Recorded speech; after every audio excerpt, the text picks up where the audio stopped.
Good morning, and welcome to Daily Disciplines. Today we're going to talk more specifically about why we procrastinate.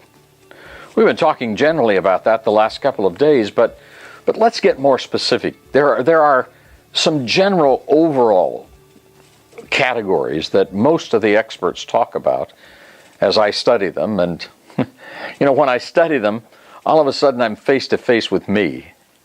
And I say, yeah, I know what that means. And so here are three general categories of people and why they procrastinate.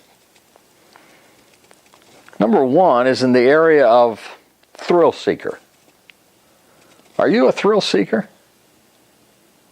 The experts say that those who wait until the last minute oftentimes do so for that that euphoric rush. Is that a good word? Well, I think it fits. They wait for that rush of adrenaline to start pumping under time pressure. That is why they procrastinate. There's an interesting book by a man by the name of Dr. Arch Hart. It's on adrenaline and stress. And his point is that many of us in our society, not so much because we're procrastinators, but just because of the nature of our society and how much risk there is and the seeking of thrills and the new and all those kinds of things. He said we pump our adrenaline all the time until finally that response that the body is designed to take care of begins to develop disease.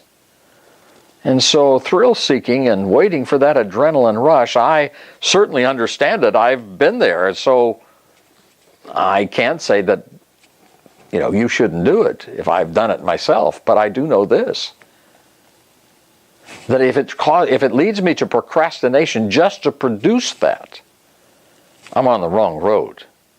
There's enough in life to cause the adrenaline rush and the thrill that can be there as a part of legitimate risk. But to wait and to cause it, because that's the only way that I'll ever do anything, seems to me to be a wrong path to be on. A second major category to talk about is the avoiders.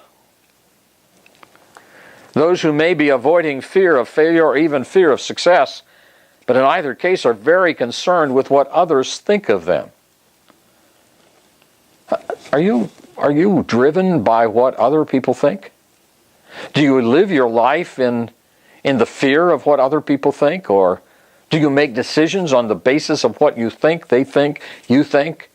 Or what you think they think you ought to think? It gets a little confusing after a while.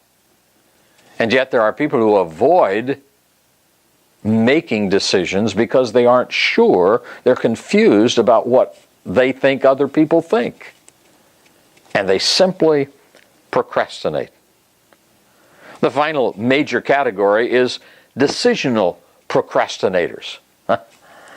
Those who cannot make a decision. Not being able to make a decision absolves procrastinators of the responsibility.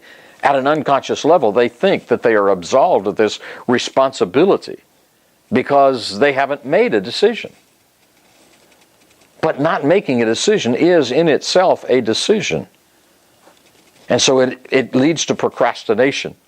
Substitute something important for something really important. That's what decisional procrastinators will do. So what about you? What about me?